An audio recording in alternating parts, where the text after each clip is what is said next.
Hi folks, this is Mike from InkDependence.com coming to you fresh from the lair in North Carolina on this beautiful sunny day. Today I have for you a TiScribe. Really, this is not titanium, this is a copper scribe. This is a Kickstarter program that's going on right now. It's made by 1210, which is a company run by this dude named Kelvin, I believe, who sent me this pen out for review. I really like this little pen. It is quite small. You'll notice next to, say, like the Quaco Sport, it's longer when capped, but when you take the cap off, it's a bit shorter. Anywho, we'll look at that a little bit later. This is an all copper pen aside from the clip, which is one piece of titanium. As you can see there, it's kind of got a nice dull finish to it. I really like it. It matches this pen quite well. I imagine it'll match the titanium pen just fine as well. This cap is this big. It's quite small. You know, there's a little bit of section here, and the rest of this is just one piece of machined copper.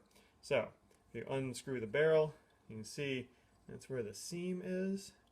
Once you screw that barrel closed, check it out. No seam. Really good manufacturing there. There it is. You can see it now. Gone. Anywho, take that off. You can see the nice fresh copper underneath. This is what this guy looks like when it's brand new. This is what it looks like after it's been tarnished and worn by my hands for a little while. Came with one Quaco black cartridge, which is nice of them to include. They also use Quaco nibs on these, so there you go. This, which is a Bach nib. I quite like those nibs. I've never had a bad one. I've heard some people have gotten some spotty ones in the past, but that hasn't been my experience. So I'll take that for what it's worth. Your mileage may vary, but probably not a problem. You can see in here, you can see like tool marks on the inside, and here past the threads. Actually, probably you can't see it. Maybe, I don't know. But that fresh copper is a good look. It's like a brand new penny. This is like a very tarnished old penny. Did that kind of quickly with my hands and my pocket. I'm not sure exactly why. Maybe I just got kind of the body chemistry that tarnishes copper. Anywho, that sucker's oxidized quite a bit, so there we go.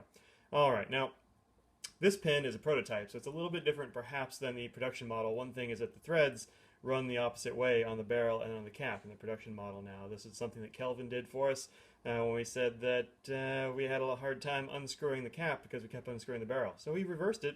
Now I imagine there's not going to be any problem at all. But on this one I have to grab the threads a little bit, or the section here, which is grooved. It's a very nice, comfortable, smooth groove. There's no sharp edges or anything to catch your fingers. A couple of short turns later, and voila, there we go, uncapped. More fresh copper there, and here all shiny. You can see it's much different. The nib is fairly small, but that's fine. It's a small pen. It'd be weird if it had a huge nib on it, I think.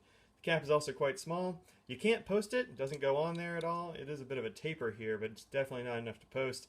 That's kind of okay. I do wish it posted. I think it would.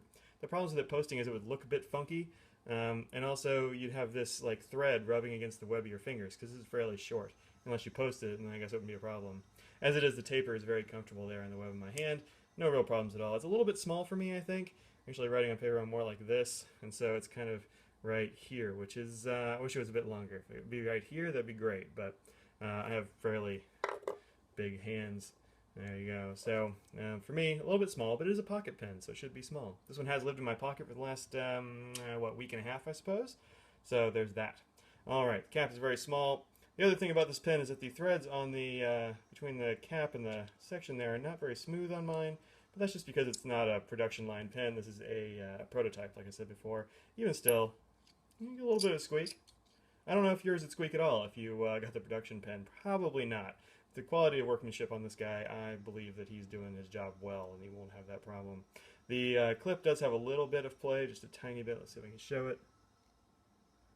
It goes that way, off-center just slightly, but nothing really. You've got one screw holding this titanium guy on there. Also, being titanium, it's quite stiff, but that's okay. It goes over jeans with no problem. I've put it on other things, shirt plackets and whatnot. It seems to hold on just fine, so I haven't had any problems losing it. Certainly, there's no problem with it coming uncapped in my pocket. And as you'll see in there, if I get the light shine on it, yeah, no ink in the cap, so good job, Bach nib. No problems there whatsoever. So, cap that with confidence, chuck it in a purse, chuck it in a, it needs a little bit of smoothing. Maybe I can smooth it out myself sometime.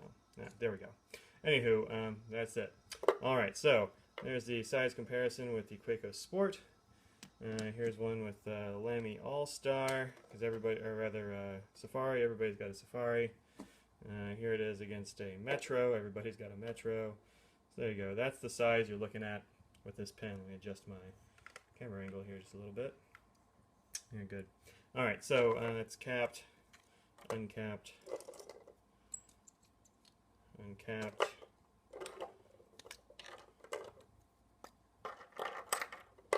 Alright, there we go. Let's get those squared up a bit.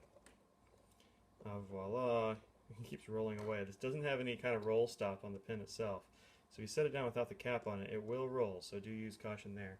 Alright, there you go. So those are them all lined up. You can see these are about the same. Actually, the scribe is a little bit longer than the Quaco when they're both uncapped. However, you can post the Quaco, which means that it sits here on the hand, back here. It gives me a little bit more control, a little more comfortable than this one, which is, you know, there we go. Not nearly as deep, but it's fine. It is a pocket pen, so I'm not too worried about that. You're not going to be using it to write novels. Use it to like write a grocery list, or put your number on somebody's back of a business card, or I don't know, what have you. But you're not going to be using it for, you know, writing a novella. So no problem there.